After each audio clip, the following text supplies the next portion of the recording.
Disciplina de didática, aula de abertura. Eu me chamo Ellen, de Fátima Lago Barros Costa. Eu sou doutora em Educação pela Universidade Federal de São Carlos. Sou mestre em Educação pela Universidade Federal do Maranhão. Bacharel e licenciada em Pedagogia pela Universidade Selma. Graduada em Artes Práticas pela Universidade Federal do Maranhão. Sou professora da carreira Magistério Superior, IFMA, lotada no Departamento de Ciências Humanas e Sociais DHS do campus São Luís Monte Castelo. Eu ministro disciplinas nas licenciaturas e bacharelados do campus. Caríssimos alunos e caríssimas alunas, iniciamos hoje a nossa disciplina de didática, componente curricular imprescindível para a sua formação docente. A disciplina, que tem como objeto de estudo o processo de ensino e aprendizagem, possibilita a reflexão sobre a inserção do educador na sala de aula, assim como propicia debates importantes sobre o papel da educação, da escola e do educador na sociedade. Deste modo, espero que a disciplina possibilite a sua formação crítica e reflexiva das questões da educação e da escola. Eu desejo a todos e a todas um percurso prazeroso e desafiador, e desejo também um bom trabalho. Vamos agora apresentar o plano de ensino da disciplina. A ementa, que está disponível no projeto pedagógico do curso de licenciatura em Química que vocês têm acesso, o que a ementa define para essa disciplina de didática, né?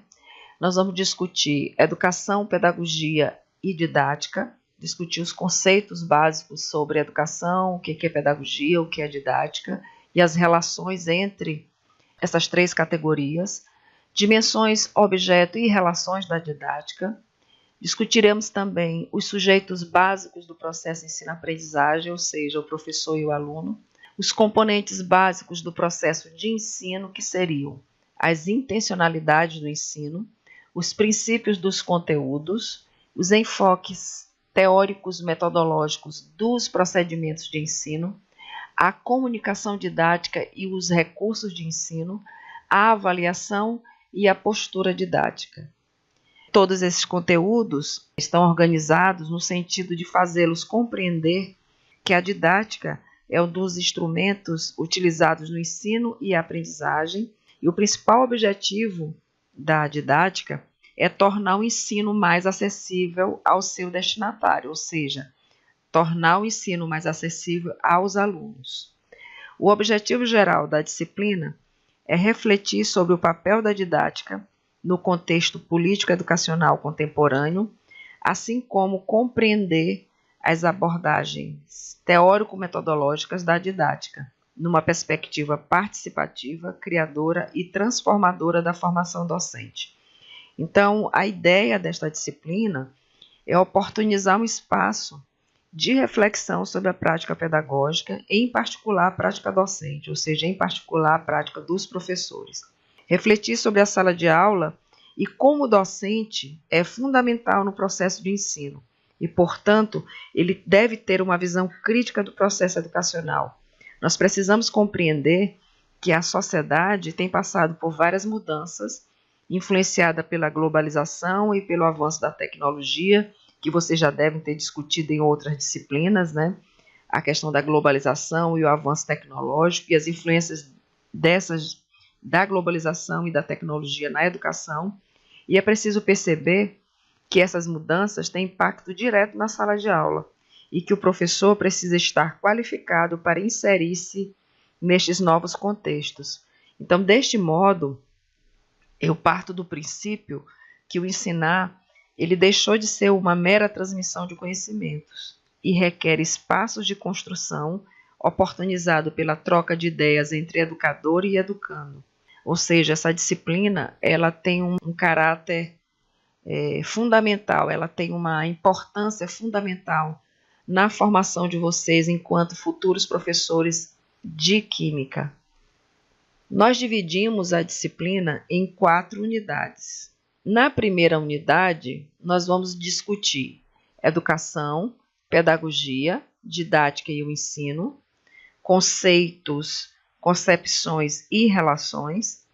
Discutiremos também os sujeitos da ação pedagógica, professor e aluno, e o objeto da didática, ou seja, o processo de ensino-aprendizagem. E temos como objetivos específicos reconhecer os pressupostos históricos, filosóficos e sociais da didática que permeiam a relação educação e didática no contexto da sala de aula. E temos também analisar a didática como disciplina teórica capaz de oportunizar a reflexão sobre a prática educativa e sua relevância para a formação do educador numa perspectiva crítica e transformadora. Então, vocês percebam que a nossa disciplina ela tem esse enfoque mais crítico, mais emancipador e transformador. A ideia é discutir a didática nesta concepção. Então, nós trabalharemos inicialmente alguns conceitos e concepções, porque é preciso compreender que educação, pedagogia, didática e ensino, apesar de estarem articulados porque constituem-se em categorias ou componentes do processo educacional, é preciso compreender que estas categorias têm definições diferentes, ou seja, educação, pedagogia, didática e ensino, elas têm conceitos diferentes, né? E elas estão sujeitas à mudança de paradigmas da sociedade. Então, historicamente, estas categorias sofreram influências do contexto social, econômico, cultural e da sociedade. Ou seja, é preciso entender que a educação está inserida no contexto da sociedade e, portanto, exerce influência direta na forma de pensar e agir na escola. A escola não é um espaço neutro, muito pelo contrário. Na sociedade em que vivemos, a escola é uma instituição em que os valores, ideais e ideias são referendados e são repassados na sala de aula. Então, a escola, numa perspectiva althusserriana, vocês estudaram Louis Althusser na disciplina de Sociologia. Então, Louis Althusser vem estudar a sociedade e os aparelhos ideológicos do Estado, que são aqueles, né, que vocês estudaram, que são aqueles aparelhos que vão referendar, repassar e legitimar as ideias e os valores da sociedade. Então, numa perspectiva althusserriana, a escola é um dos aparelhos ideológicos do Estado. Então, neste sentido, cabe à escola, enquanto instituição do Estado, reproduzir estes ideais e ideias. Mas cabe também ao professor, e aí é importante que vocês se coloquem como futuros professores, porque é importante que vocês compreendam que estas relações, elas existem, mas que o professor ele deve primar pelo ensino que possibilite ao aluno tomar decisões que melhorem sua condição de vida.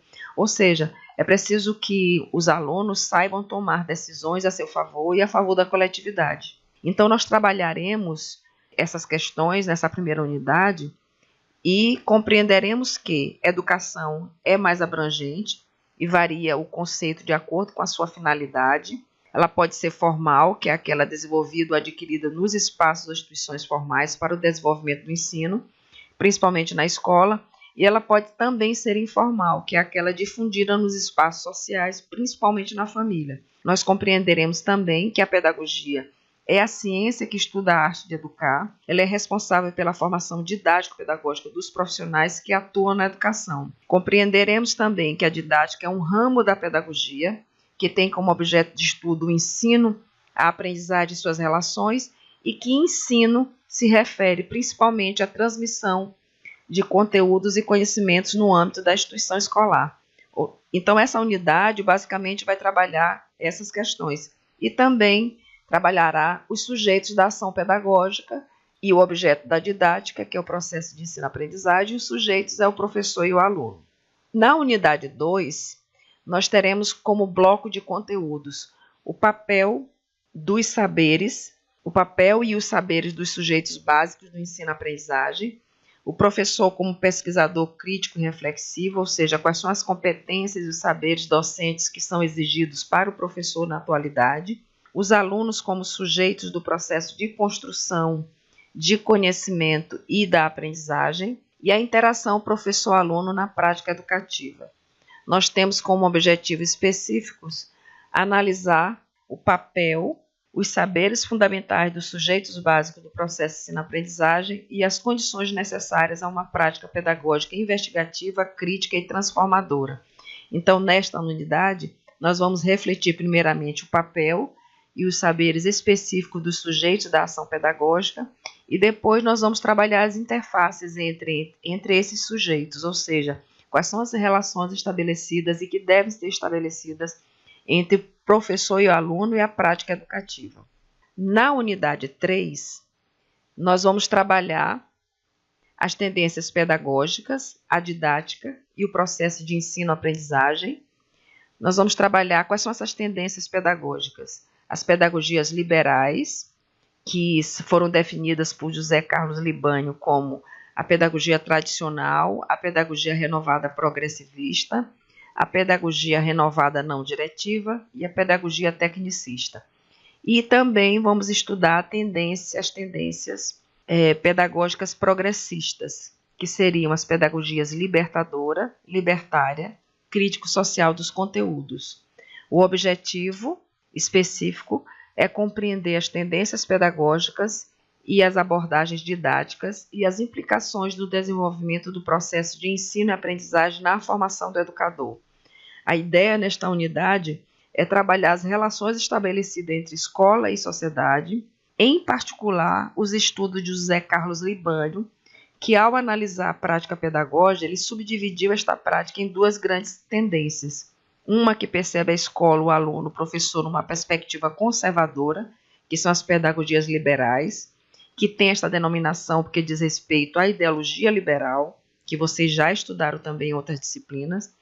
E a outra tendência pedagógica é a que percebe estes componentes, ou seja, a escola, o aluno, o professor, numa perspectiva emancipadora, ou seja, progressista. Então, o Libânio, ele tem um estudo muito interessante, em que ele estuda as tendências pedagógicas, ele analisou a sociedade, analisou a escola, a educação e como elas estavam organizadas dentro da sociedade, e ele subdividiu essas tendências em pedagogias liberais e pedagogias progressistas.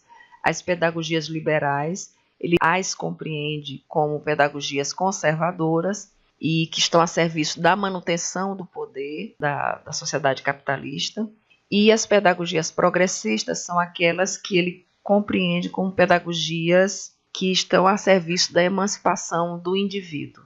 Então, essa seria a unidade 3. Na unidade 4, que é a última unidade da disciplina, nós trabalharemos planejamento educacional, ou seja, tipos, conceitos e concepções, quais são os princípios básicos do planejamento, ou seja, trabalho coletivo, interdisciplinaridade, contextualização, relação teoria e prática.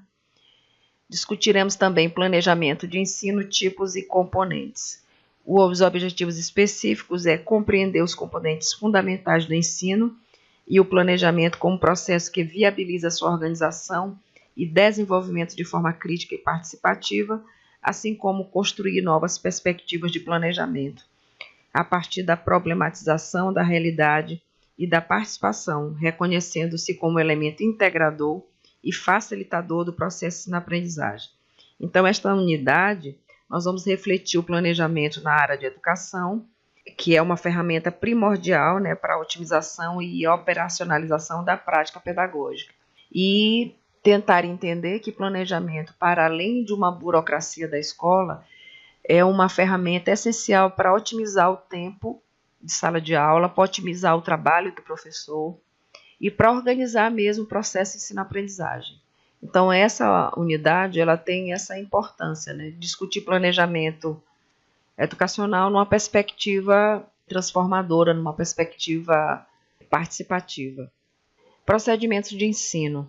Nós trabalharemos na disciplina com aulas expositivas em vídeos e filmes, participação em atividades presenciais, leitura e interpretação do fascículo, que está disponível no AVA, estudo de materiais disponibilizados, que são os materiais complementares, vídeos e textos, resolução de atividades no ambiente virtual de aprendizagem, seminários, e resolução de avaliações presenciais. Avaliação, nós temos 4 avaliações. A unidade 1, nós vamos ter uma atividade de envio de arquivo único. A unidade 2, uma atividade de envio de arquivo único também. A unidade 3, um questionário ensaio. E a unidade 4, atividade de envio de arquivo único. O que será essa atividade da unidade 1? Vai ser um fichamento de comentário do texto 1, as mudanças na sociedade, a reconfiguração da profissão de professor e a emergência de novos temas na didática. É um livro, né, do capítulo 5 do livro Didática, Velhos e Novos Temas, de José Carlos Libânio, da página 34 a 42. O que é um fichamento de comentário? É a transição direta e exige a colocação de aspas no início e no final do texto e consiste na reprodução fiel de textos do autor citado. Indica-se o número de páginas, de onde foi transcrito o texto e, finalmente, se deve trazer uma avaliação da obra. E eu trago aqui um exemplo de fichamento de comentário. Então, aqui em cima tem um cabeçalho, né, normal, que tem que ter, todo o trabalho acadêmico tem que ter um cabeçalho. Aqui é o livro que vocês vão estar fichando e vocês vão colocar da mesma forma que explicitei aqui. Tá? Isso aqui está dentro da norma da ABNT. E vocês vão dividir o fichamento em 3 grandes pontos, né? Em 3 grandes subseções. O capítulo, a citação e o comentário. Então, você faz a leitura do primeiro capítulo, da primeira unidade. Aí você vai colocando aqui as citações entre aspas e a página dessa primeira unidade aqui. E ao lado vocês vão fazer os comentários dessa citação aqui. Esses comentários aqui são pessoais. Aqui a citação da mesma forma que está no material, né, lá no texto do Libânio. E aqui o comentário de vocês. Na unidade 2, que também é uma atividade de envio de arquivo único, nós vamos trabalhar um resumo crítico do texto 2, a interação professor-aluno no processo educativo, da Luísa de Souza Miller. O que é um resumo crítico? Quando contém todas as informações principais apresentadas no texto e permite dispensar a leitura desse último. Portanto, é mais amplo do que o indicativo ou descritivo, que são dois tipos de resumo também, e tem a finalidade de informar o conteúdo e principais ideias do autor. Trouxe aqui também um exemplo, temos aqui o cabeçalho também, aqui é a referência da Luísa de Souza Miller, e aqui nós temos o resumo. O resumo ele não tem parágrafo, o resumo não pode ter citação, ele é escrito em espaço simples. Então, eu fiz aqui a primeira parte só para dar uma ideia para vocês de como vocês devem proceder. Então, aqui no primeiro capítulo da obra intitulada Os Pressupostos Teóricos da Didática, na subseção 1, situando a didática, a autora explicita o componente curricular didática como uma disciplina do núcleo obrigatório da formação do educador nos cursos de licenciatura, assim como afirma que o eixo de trabalho é a relação educação, ensino, aprendizagem, que envolve as concepções de sociedade, educação e sujeito, presente na prática pedagógica do educador e do professor. Aqui na subseção 2, aí vocês vão analisando, né, e transcrevendo para cá as partes principais, né, da subseção também, e ao final do resumo vocês vão fazer uma crítica da obra. Na unidade 3, nós vamos ter um questionário ensaio, que vai estar disponível no AVA, em que o aluno responderá um questionário de 10 questões objetivas baseadas na unidade 2 do fascículo de didática, na página 206 a 215. E na unidade 4, nós teremos também uma atividade de envio de arquivo único, que é a elaboração de um plano de ensino de acordo com os conteúdos do seminário interdisciplinar. O aluno elaborará um plano de acordo com o conteúdo da sua equipe. O planejamento de ensino será um conteúdo trabalhado na videoaula da unidade e o modelo de plano de ensino será disponibilizado na aula em PDF. Então, na unidade 4, que nós vamos trabalhar o conteúdo planejamento, nós vamos ter uma videoaula falando sobre planejamento e nós vamos ter também uma aula em PDF. Na aula em PDF, eu vou disponibilizar para vocês modelos de plano de ensino. Então, esse modelo de plano de ensino que você vai utilizar no seminário interdisciplinar, que eu vou explicar mais à frente. Os recursos utilizados na disciplina é o fascículo impresso digital, o ambiente virtual de aprendizagem e suas ferramentas, vídeos e textos. Essas aqui são as referências da disciplina. Boa sorte a todos e bom trabalho.